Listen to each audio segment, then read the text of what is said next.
All right, what's up, everybody? Happy Tuesday. Let me pin this really quick. See who's here. I'm ready.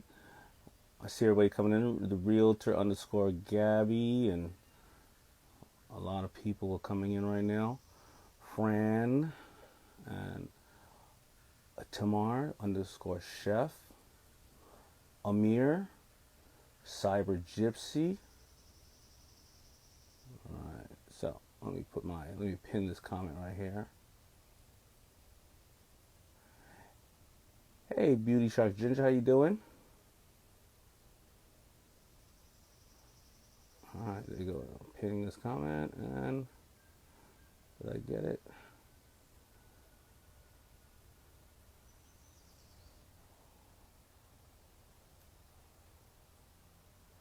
Pin comment. All right, cool. All right, what's up from Canada? I see Canada in the house. It's Fatima's World. I see a lot of good people here. A lot of people I've gotten to know. I know George Floyd's funeral is on. So I see Erik Patrick Thomas here. Hey, Sidney, what's going on, Rory? Of course. Let's see. All right, so I'm going to just jump right into it here. Let me see. How do I take this off here? Okay. All right, I'm just going to jump right into it. All right, so today is my Power Talk, and I have Jasmine Starr here and Cayenne on. And I know I'm messing up the last name, right? But I'll get to that one. All right. So I just want to, introduce. I want to introduce Jasmine Starr to you really quick, and I'm not going to bring her on until I actually do the intro, because I hate when I'm sitting there and somebody's saying my intro and it just feels awkward, right? But let me just read a couple of points to you and we're going to learn from her collectively, myself as well. First time talking to both of these people, but I wanted to reach out to people that I found that were inspiring myself, my staff, and the world that I didn't know, and get different angles on things. All right, so Jasmine was set to attend the UCLA Law School when she walked away to sit by her mother's side as her mother battled with brain cancer.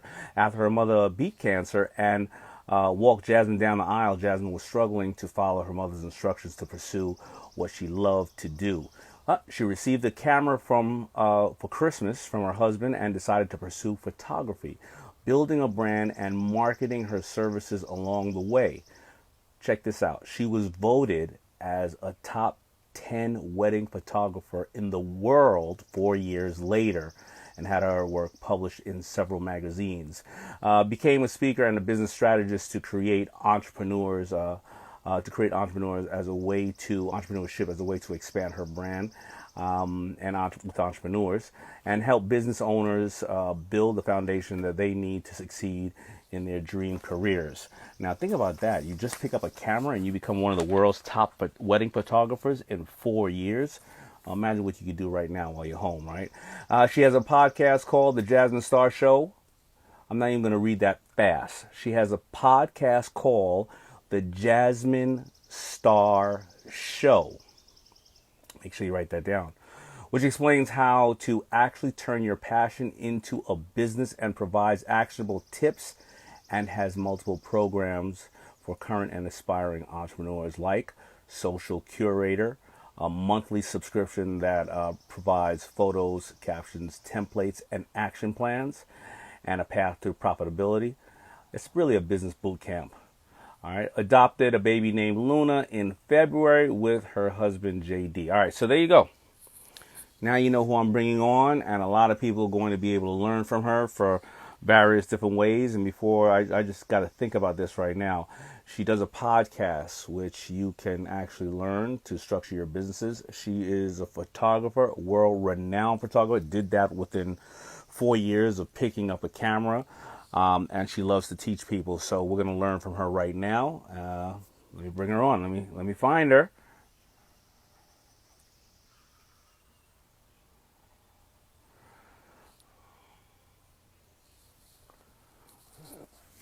Okay. Gotta get all up in the camera. Yeah. Come on. All right. Okay, looking for Jasmine. Looking for Jasmine. What's up, Chauncey? I see you, man. Looking for Jasmine. Is Jasmine there? I don't see Jasmine. I don't see Jasmine. All right, well, if I cannot find Jasmine, I will then switch to the other one. Anybody there see Jasmine? Let's see. Let's see, maybe she's in comments. Does anybody see Jasmine on there? Jasmine Starr on the let's see.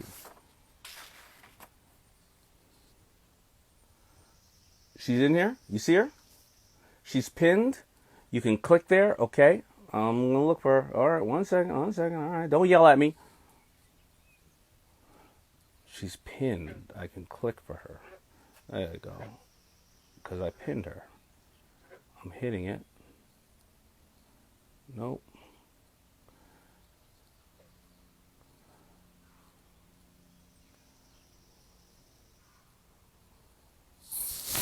All right, I gotta call one of my team members to see what's going on. Sorry about that. Stay with me. This is how it goes.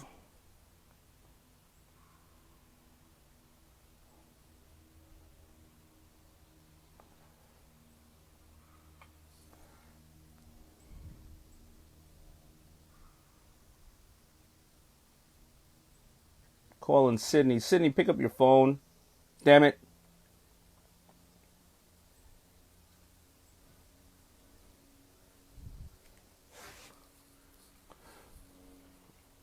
I'm really excited to talk to her, so please don't go anywhere.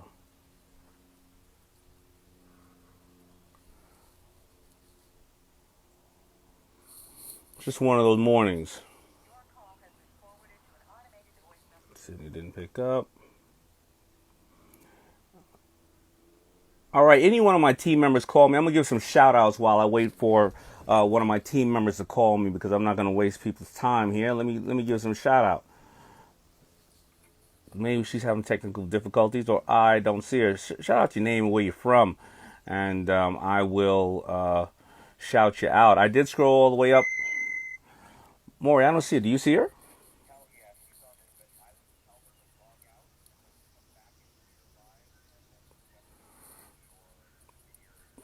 Okay, Jasmine, they said please log out and then come back into my live for me to then and then request me. Come back in my live and request me. All right, bye.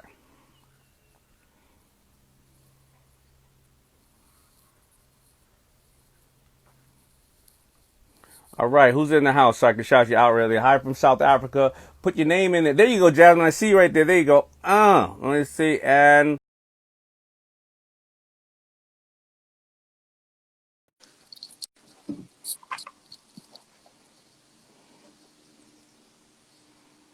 Daymond, not piece of cake. not today. Piece of cake. Stop us. They're not going to stop us today. That's just fact. Piece of cake. You know Thank you what? so much. How you doing? The fight makes us stronger. We had to fight for this conversation. There you go.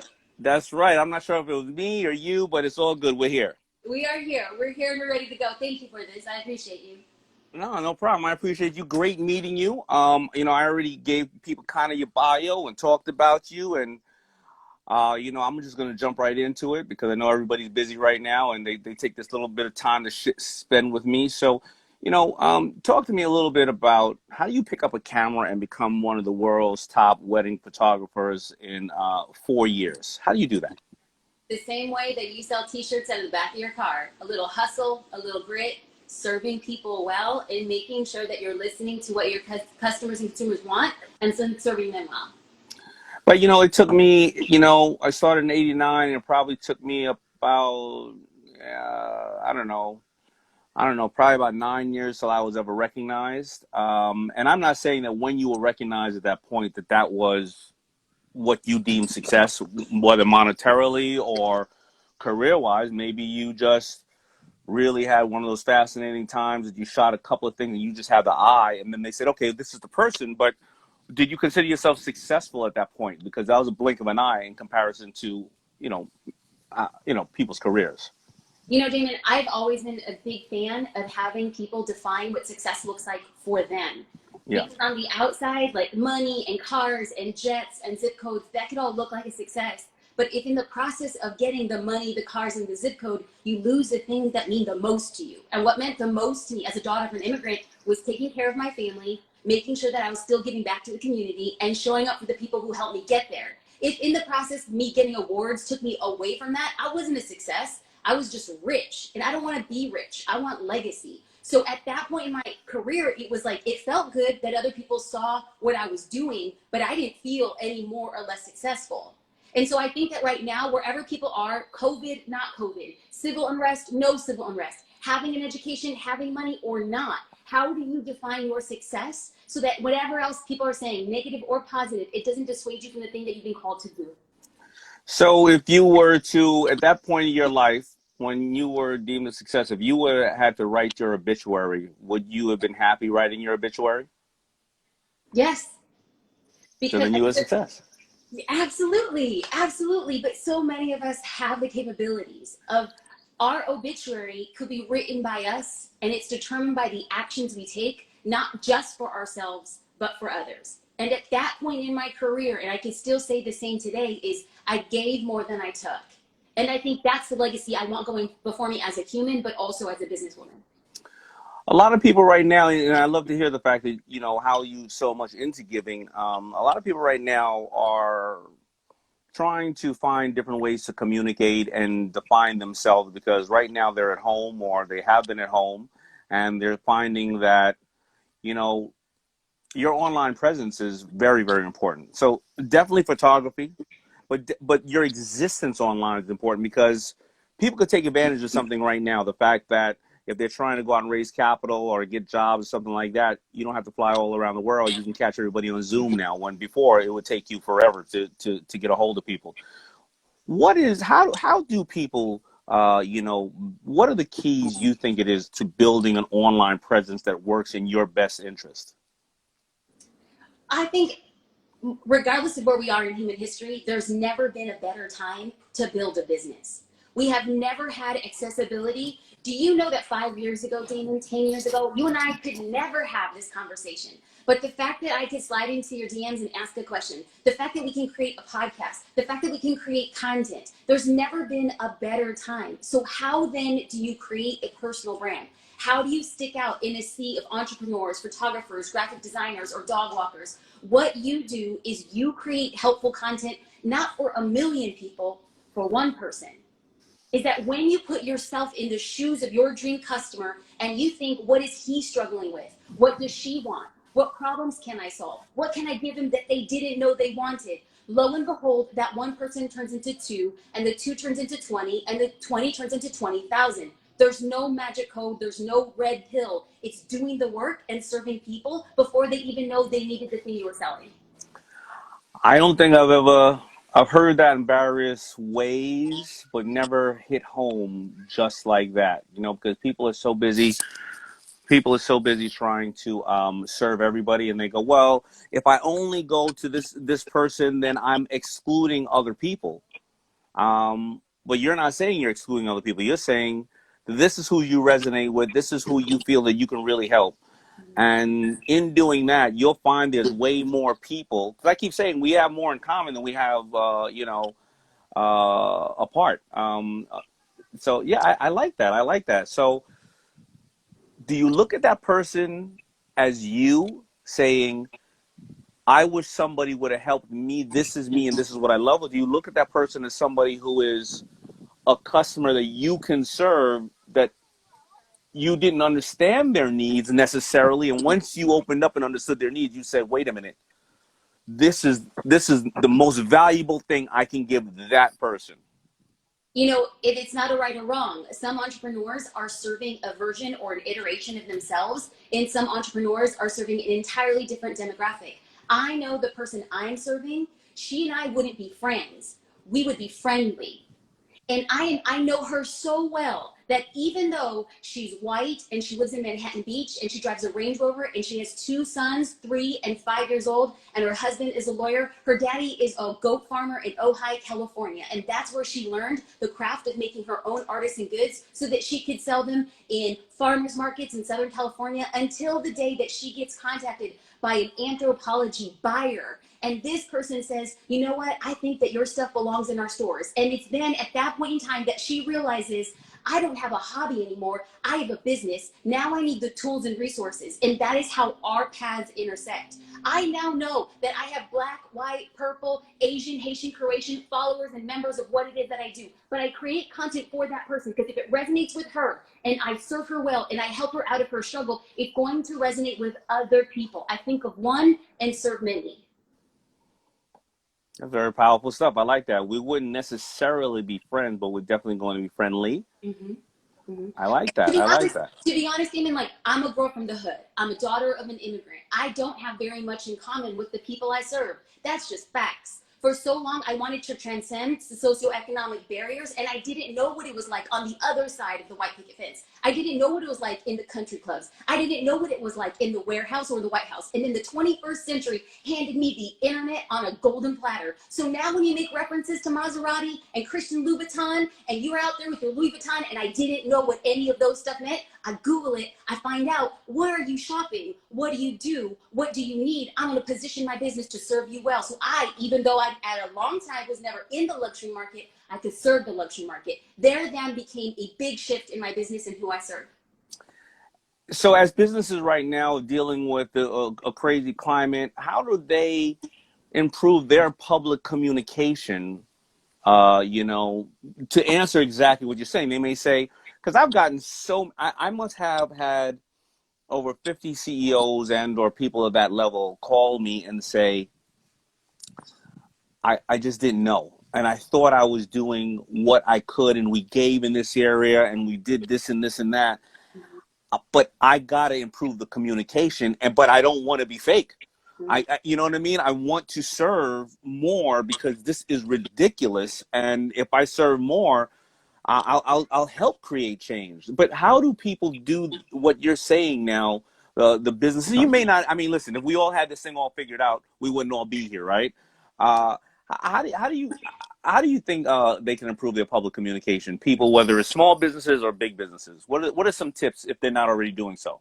So first and foremost, I will say that I am first a student. I do not have the answers, nor do I pretend that I have the next clear path. What I can say is that I have listened so intently. And in the past week and in the past month, the thing that I have discovered is that even though I love diversity with my members, I love diversity on my team, I love diversity in my friends. By me celebrating diversity, I'm happy with that. But what I wasn't doing was acknowledging the disparity. There's a difference between diversity and disparity. And if I don't have the chutzpah, if I don't have the ability to come out and say, I know it is harder for some people to build a business, for some people to get a loan, for some people to rent a space on Main Street, USA. If I don't acknowledge that, then anything I say after that is going to be null and void. How do you start having conversations? You first admit that you don't know what you don't know. And then you make yourself open and say, whatever you want to tell me, I'm going to be a humble student. I want to hear from you. And then what I want to do is I want to hold up a mirror and say, this business is for everybody's color and I want to serve you well. But if you don't see seen in my business, how can I see you in a different way? First ask, then respond, because it's going to look different for every business. And, almost kind of like you said, listen, they handed you the internet on a golden platter, and prior to that, you didn't know what a Maserati or various other things are, so you looked them up just like we all look up everything. Do business owners, I mean, people in general who really care. Listen, if you happen to be a racist, you couldn't care less. That's up to you, and I don't think it's right, but it is what it is. But the people wanting to make change right now who don't want to just, gloss over it, do they look it up? Look at why? Because a lot of times I think, people have this assumption the way that other people act and do things like that. And in my company, I had the conversation, and I suggest all CEOs do this because I've been doing this with a lot of CEOs in their companies.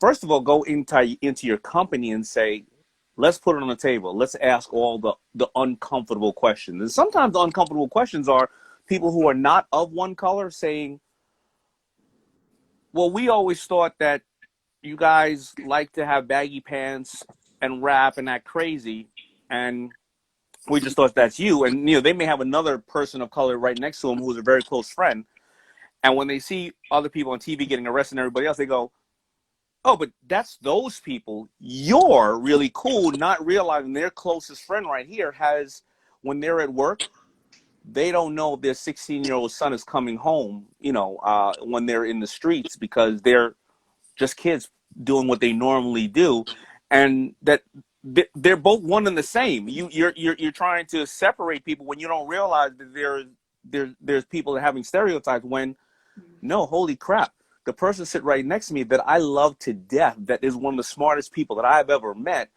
I'm thinking that all the other people that get arrested and do this and that are just ignorant. Well, no, it's not. It was just a kid driving in a car. Her good son was driving in a car. There's a lot of problems and questions that people don't have. And how do you look that up? Or not, how do you, what's the first step for people to look that up and say, before I engage in these conversations, let me look up and find out that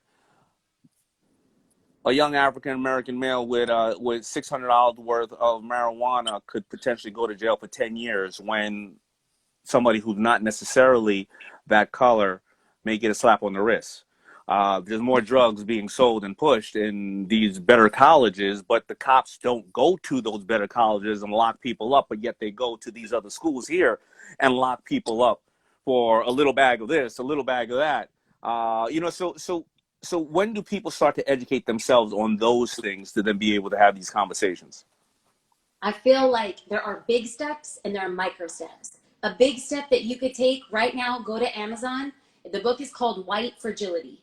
All it does is teach people who are not Black how to talk about racism without it making a thing. How then can I approach? Secondly, if you have 5 minutes, you can go to any social platform, any single one, and if you were to write, I'm looking for great resources or support on how I can learn more about how to navigate race in America, you will get more than an abundance.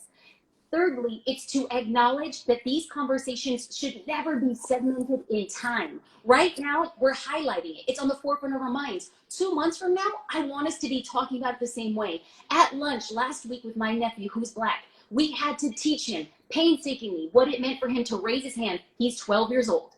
And we had to walk him through, baby, what do you say? If you're pulled over riding your bike, what do you say? And we had to say it again and again and again, because he's not looked at the same way as his cousin who's brown.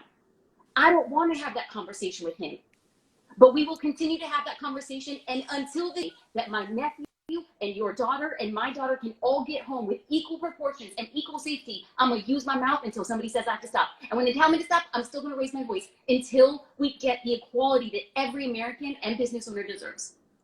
Yeah, and I you know what, and I want to give people, and I want to be very honest about stuff. Like, think about it like this: the women's movement the women's lib started in 1960s, right? It took us to wait all the way till a Harvey Weinstein 60 years later to finally get women to have their day in court and legislation be changed and this be at the forefront.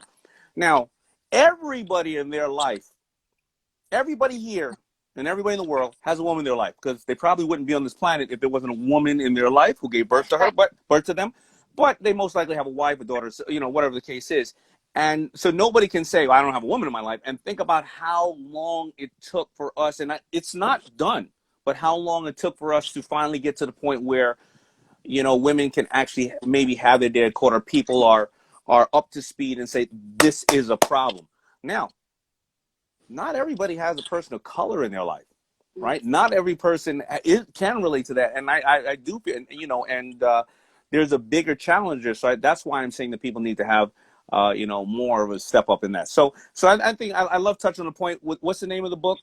White Fragility. White Fragility? Mm-hmm. Fragility. Fragile. Mm-hmm. Okay. All right. I got another question for you. Biggest mistake with online strategies? Oh, people use their accounts to talk about them and their business instead of using their accounts to ask how their business can serve others.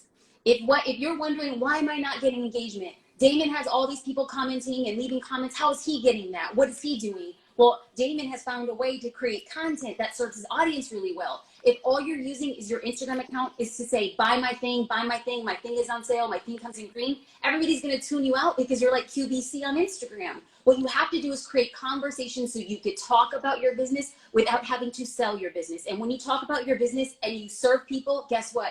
The sales then come to you. So are you saying that I can't, that social media is just another form of communication, and that if I kept going to work with you or going to dinner with you and kept talking about myself the whole time, are you telling me that you would tune me out and maybe go to dinner or talk to somebody else who may say, how are you doing today? How can I help you? You know what? You look beautiful. You know what? Why don't we go do this? Because I think you're great. Is that what you're trying to tell everybody? Because a lot of people overthink this shit. No, it is 100%. If you're not treating social media as something social, if you're looking at social media for sales, I'm going to encourage you to think of social media for branding. Your brand is what people say about you when you walk out of the room. That's what Instagram should be doing. It should be creating relationships, so much so that I find it irresistible to bring out my credit card and give it to you because I'm like, I like you. I believe you are the person to get me to where I want to go or give me the results that I'm going to be investing with you. If I don't show you who I am, I don't deserve your credit card. And the reason why people don't have sales right now is because they're more concerned to talk about themselves and instead talking about what they should be doing for their customers. All right, I love that point. All right, I got one last point. Because you are so skilled with photography and images, and we are in, of course, a world of images. What are some tips? Because I've heard that, listen, don't do overproduced stuff, because then people think it's like, you put too much work into it. Then I hear, well, that looks crappy, your photography on it, or like, so I get it. It got to be to your brand, I'm sure, but give us some simple tips that my, our family right now watching can use themselves. Well, Daymond, you hit it right. It's every business is going to run its own gamut. However, quickest photo tips that you can change your photos exactly right after this live. Number one, use natural light. Make sure that when you take a selfie or when you take a photo, you're facing a door or a window. That light is going to be the most complimentary. Secondly, it's called the rule of thirds. Make sure when you take a photo, avoid things being right in the center. Have it up top or have it down below, because visually it makes it interesting to the eye. And lastly, don't be afraid to crop. Cropping a photo is like you taking just 1 second to make the photo a tiny bit smaller to make it more visually appealing. So light, rule of thirds, and give it a good crop. All right, so light. So I went to film school for a little while just so I could direct videos, and at my best, I'm a level F, maybe G guy. But I remembered, our director. But I remember them teaching you have your key light, your filter, and there's always motivation for the light, because you have to think, why is the light coming? What is the motivation for this light? And so you're saying if you're doing something, natural light is great. But what if you want to have the motivation of light be moody and you want it just half on your face? Is that good as well? I mean, do you Yes. think is motivation for light? 100%. And here's the thing, Daymond, it doesn't matter what you say and it doesn't matter what I say. If you're creating a product where your customer appreciates moody and evocative lighting, you do you. If it gets just one like, but that one like results in a customer, clap yourself up, boo, you did it. You converted to a sale. What is the point of having the most beautiful photography if you're not actually moving the needle in your business? What you need to do is serve who will buy from you and do it extraordinarily well. All right. The thirds. I didn't know. So you're saying that in this square right here we're at, it should be here or here, Yes. So right now, as you're like watching this. it, yes, Daymond, you're in the upper third. Exactly that. Right But now, who wants to look at this? well, maybe not that close. Maybe not that close. Your eye is cute, but maybe not that close. So listen, Daymond, you're outside. I think your baby girl's swimming. Hey, keep that baby No, quiet. no, you keep her yelling. You keep her yelling. She's watching her daddy do what he does. You say, yell, baby. Your daddy's Baby, living his best life. baby on a So swing. then later, after you get off live, go see baby girl in the pool. When she's floating in the pool, what I want you to do is hold your camera above her. And I want you to put baby girl in the upper third or in the lower third. And then you're going to take a second picture and you're going to put her in the middle. Then I want Daymond to look at picture number 1 and picture number 2. I'm going to tell you, Daymond, my photo is going to be better than baby girl in the center. That's called the rule of thirds. You're welcome. All right, I like that. Listen, I think we've learned a lot. I've certainly learned a lot.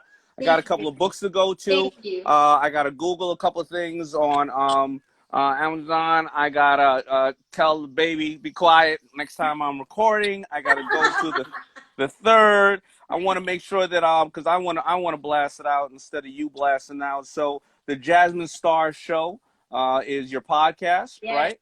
And you got a monthly subscription that provides photos and caption templates. Yeah. We teach All people right. how to talk on social. Okay. And action plans and a path to profitability and is a business boot camp you have, right? Yes. Yes, what we do. All right, and really, I really do appreciate this time. Thank I mean, Maury told me that you were a firecracker, and I'm really excited right now. You got me amped. you. So I appreciate you spending time with me and my family. Thank you. Thank you. I appreciate you. Stay healthy. I appreciate it. Have a good one.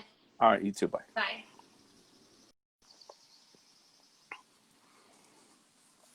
Powerful stuff. Powerful stuff. Now I'm really excited, and I know I'm butchering the name. I know I'm butchering the name, and I do not want so Kyron. But his son's name, I keep messing up his son's name, Cayenne or Cayenne. But anyway, I'm gonna bring him in here. You listen. So, let me just give you a little background. You saw him on. I highlighted one of his videos. I think I highlighted two of his videos. But he was talking about his son. He's talking to his son, and his son has probably better financial intelligence than all the other sharks, except for me. I don't know how he educated his son in that way. But I do think that financial intelligence is one thing that every single one of us needs. But let me tell you a story. He was raised by his father, who taught him the importance of structure. He earned a football scholarship at Mars Hill College, but decided to leave only after a year and sent to live with his aunt and uncle in Atlanta. They owned a cleaning business, and it prompted Kyron's interest in entrepreneurship. Was working on side hustles as he raised his son, but he decided he wanted to work to create generational wealth and stop hustling. So Kyron's primary focus and motivation is nurturing his son and teaching him the success in life, that he needs to succeed in life, and he needs a strong work ethic and desire to keep learning. Also, the video that I highlighted was also highlighted by Mark Cuban, The Share Room, CNN, Good Morning America, and others. And he has an Instagram account with about 282,000. Listen, I'm on a national television show, and we're damn near on CNBC like the Kardashians of CNBC, and I only got 1,200,000, 1,500,000. However, I'm not going to say only 1,200,000, 1,500,000, because the people that support me and look at me are quality over quantity. But this man has almost the same, and he talks the same language as I do. So he's really putting out a powerful message that people can learn from.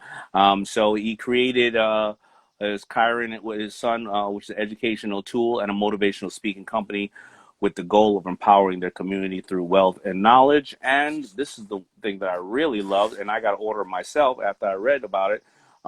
Creates and sells financial literacy coloring books, flashcards, and webinars. So I'm gonna get into that first, the coloring book, flashcards, and webinars. I just want to get that first, and then we're gonna talk about all that other good stuff. Let me see if I can get him in here. Boom. I'm looking for him now.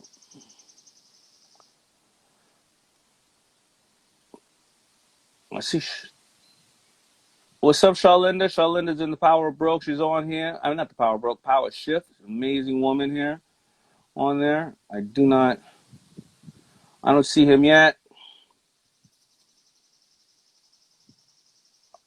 I'm going to try to hit the name there in my pin. I'm hitting the name of my pin, but that's not happening. If you see him, do you guys see him in there? Let me know if you see Cayenne and Kyron in here. All right, let's see these again. There you go, got him. All right. Shot, lost him. Hold on. Mmm.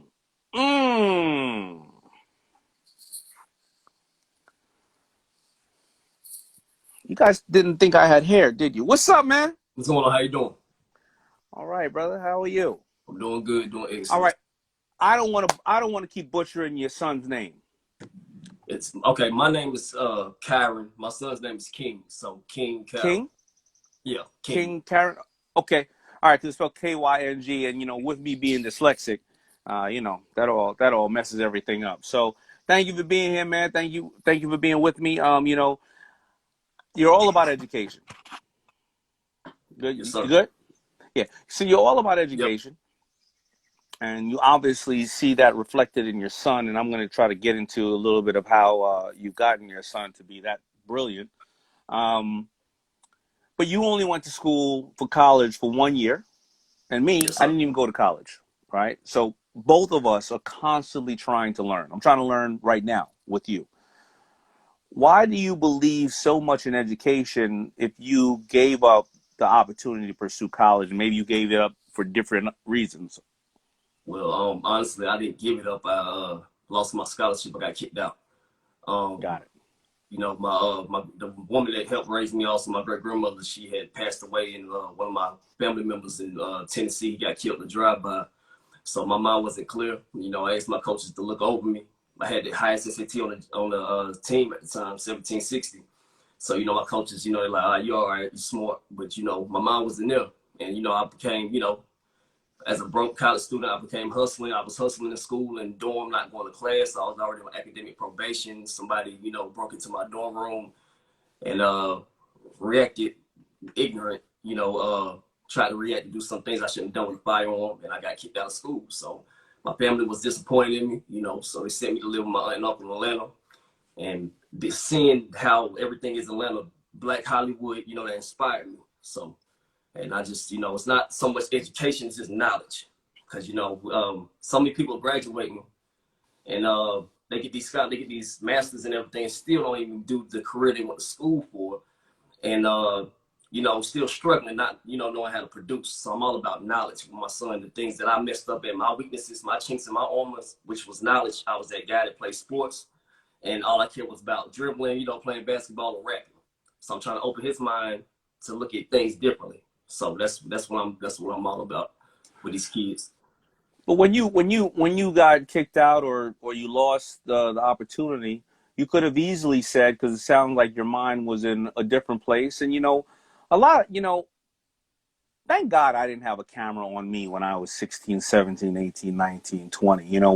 When we easily judge people and say, how dare you be that person, when all of us, I don't care who you are, you broke the law at some time in your life. I don't care if it was going 10 miles over the speed limit or you had a correct tail light and driving down a block. But, obviously you went further than that.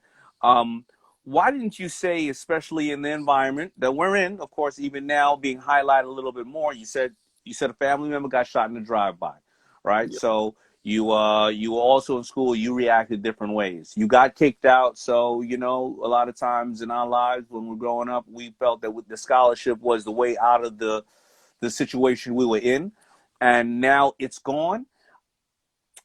I should believe everybody that I should be dead or in jail by 21 or there's nothing out there for me. So why did you keep trying to gain knowledge and change yourself, after those times when you hit a really rough patch? Uh, you giving me the opportunity. I'm gonna thank you for putting me on here. You're a legend, so I'm gonna keep it 100 with you and the followers. Yeah. I don't sugarcoat. I don't care who judges. We all gonna be judged one day, and Please do. Please do. so Keep it 100. Um, really, in my eyes, when we look at these great figures, especially in the Black community, we love Tupac, we love Nipsey Hussle, we love Malcolm X, we love Martin Luther King. When we look at these figures, it's what kills me about myself, and I'm not judging nobody else, is that we look at these figures and we wear these shirts, we quote them, good or bad, we love them to death. They're legends, Black revolutionaries. But how can you love them and you're not living the life of what they did to inspire you? I cannot sit here and scream, I love Martin Luther King, I love Malcolm X, and I'm not preaching or living, or at least trying to better myself in that aspect of teaching and inspiring others. So I love these people. I can rap in every Tupac lyric, but you know what I'm saying, the positive side of Tupac, the Black Panther side, I can rap every lyric. I can tell you every quote about Malcolm X and Martin. But if I'm not living that on a daily basis or trying to better myself on a daily basis, what's the point of it? I'm a hypocrite. So that's my whole thing with my son. I knew I had this side of me, but I was so worried about, people going to laugh at you or bro, you know how we do. We see one person smart, wow, look at him. He want to be smart. You ain't doing nothing. So I cared about other people's mindsets about me. So that's not who I am. So I don't care what you say about me, what you think about me. So my whole thing is inspiring everybody around me. I can't be up here and everybody around me is down here. That's just not me. So, that's my whole thing, trying to live that life of what I really look up to. So No, I mean, I wish more people understood that, especially with the day of social media, when you're trying to live a false facade and you're not being honest with yourself, or listen, it happened to me the same thing. Listen, when I said this on one of my Instagrams, but honestly, listen, in 1989, it wasn't fly to make clothes, to be a straight male, making clothes. You just thought that everybody who made clothes were flamboyant and Italian and French and obviously, probably gay, right?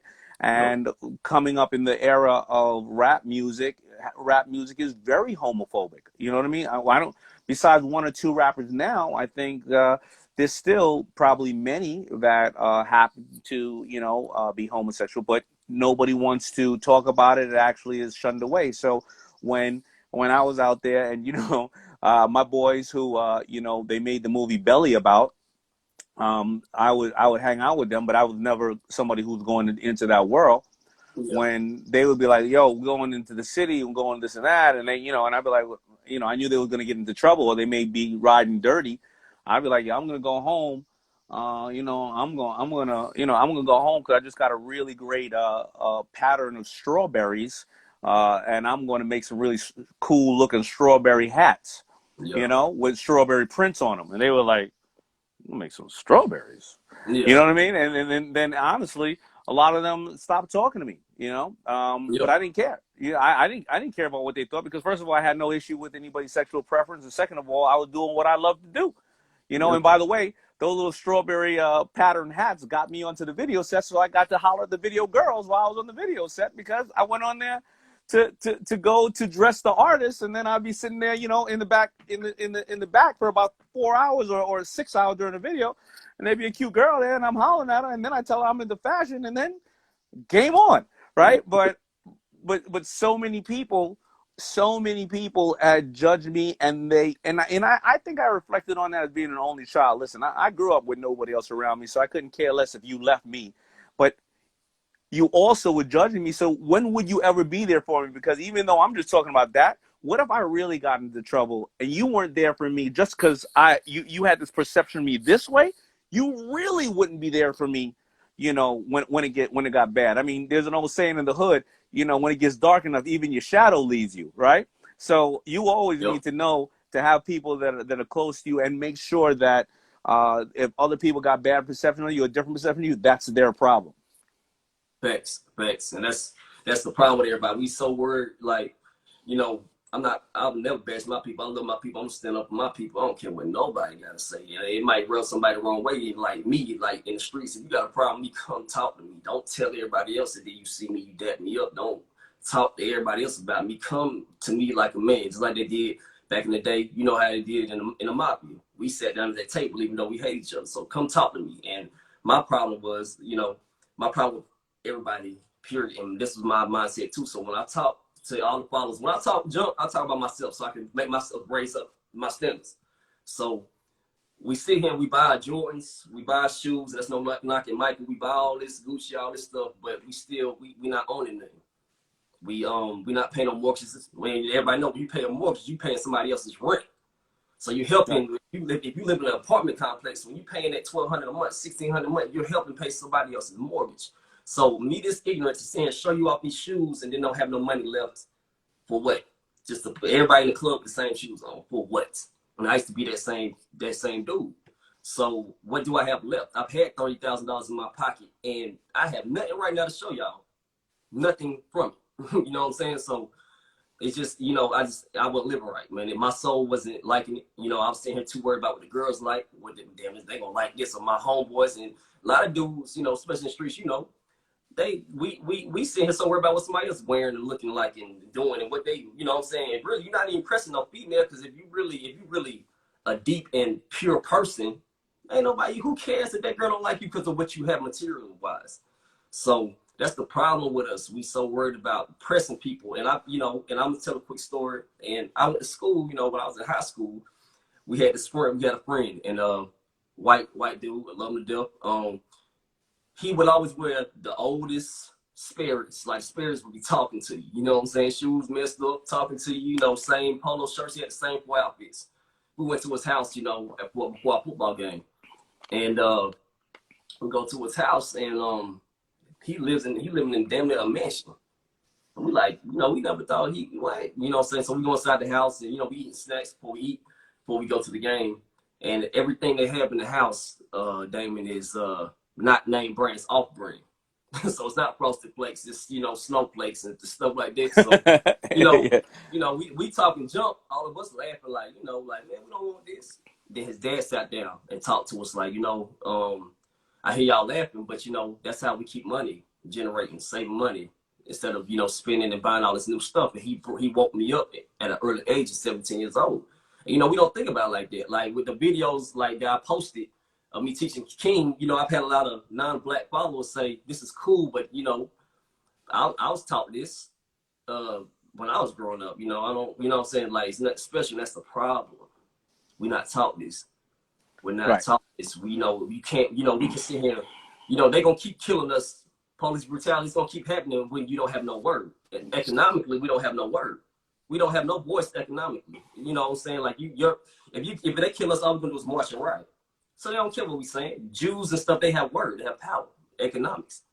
We don't have no economic power.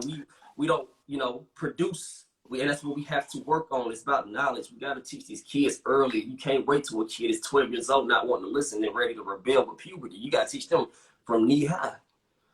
Yeah, and when we talk about this, I want to make sure that everybody knows that we believe we know that we all should be learning. I think financial intelligence is the biggest challenge in this country, period, right?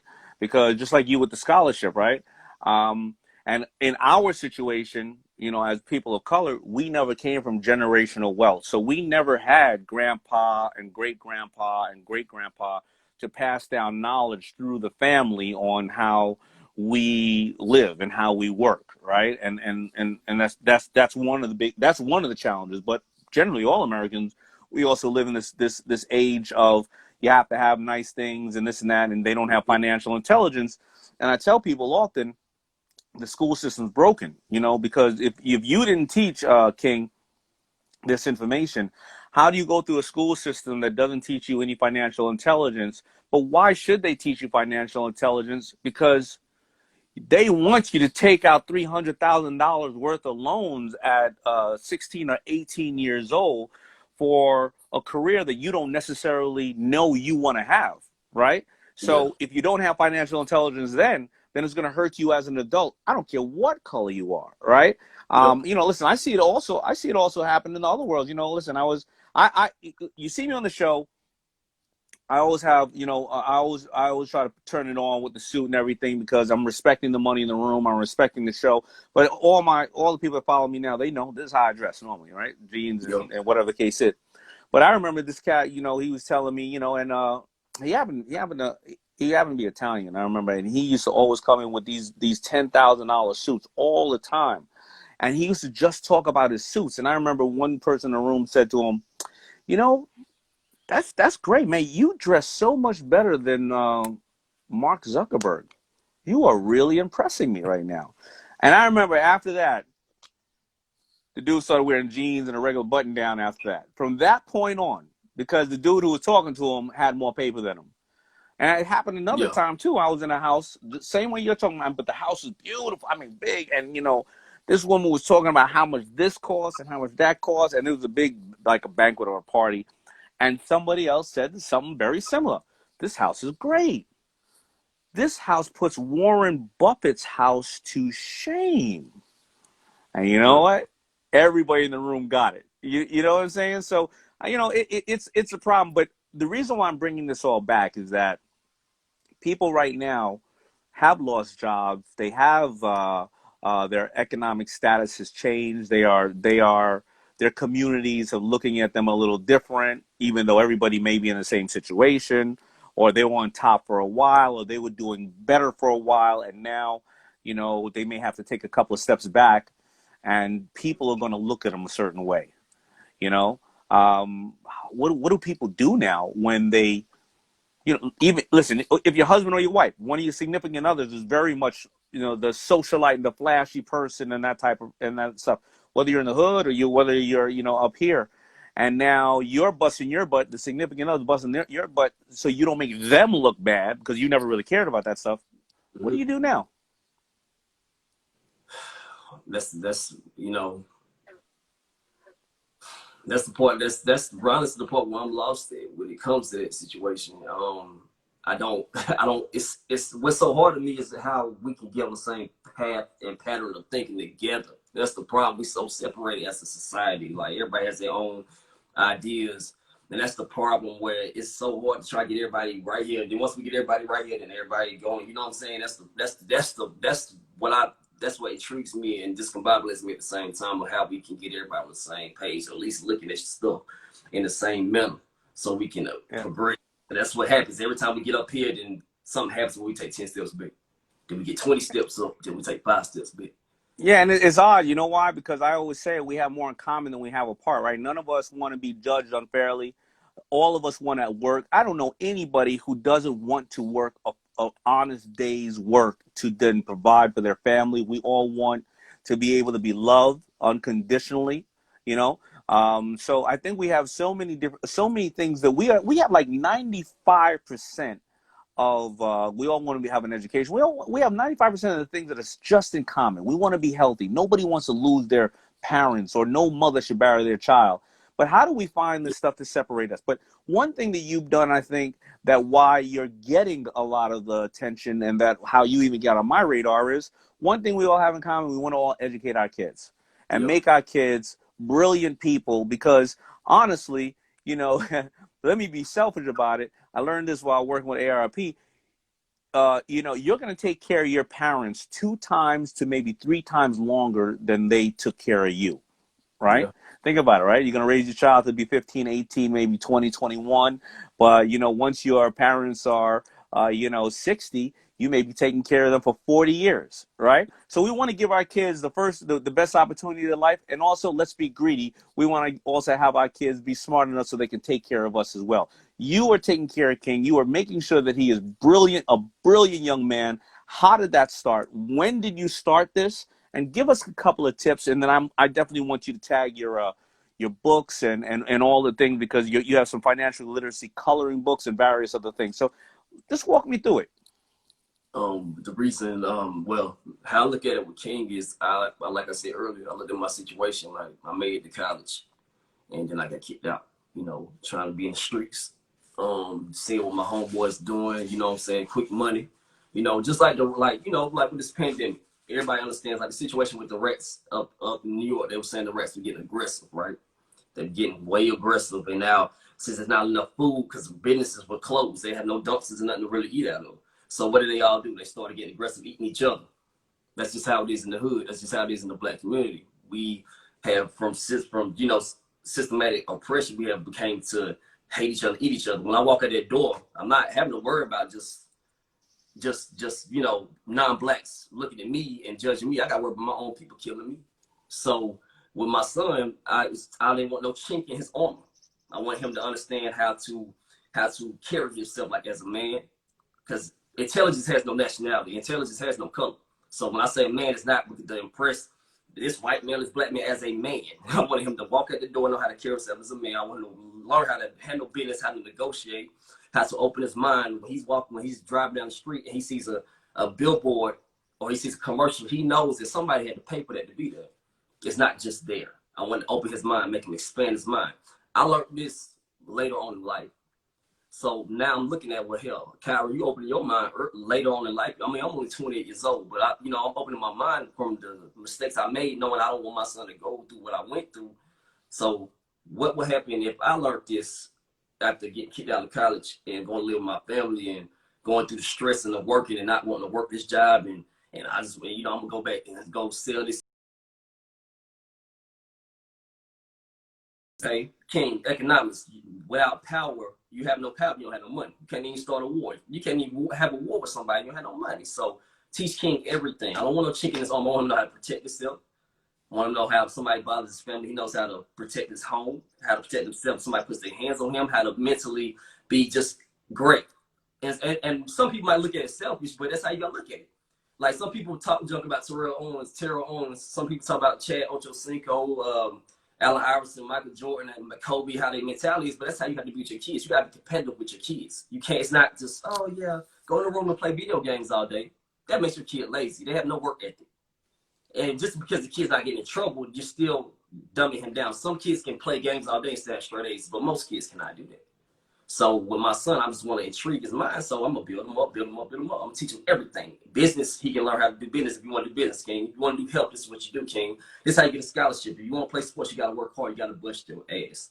And that's what I'm about with him and anybody around me. You guys my friends. I'm selfish with my friends. I be damn, I'm going to be positive. You sitting here bullshit.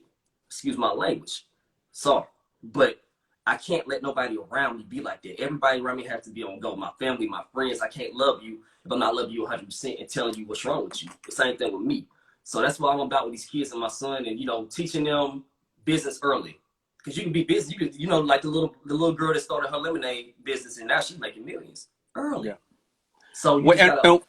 But what year? What age did you start this the programming with him? Like dropping these seeds of knowledges and stuff like that. Because he's 8. He's 8 years old now, right? Yeah, I started when he was 6.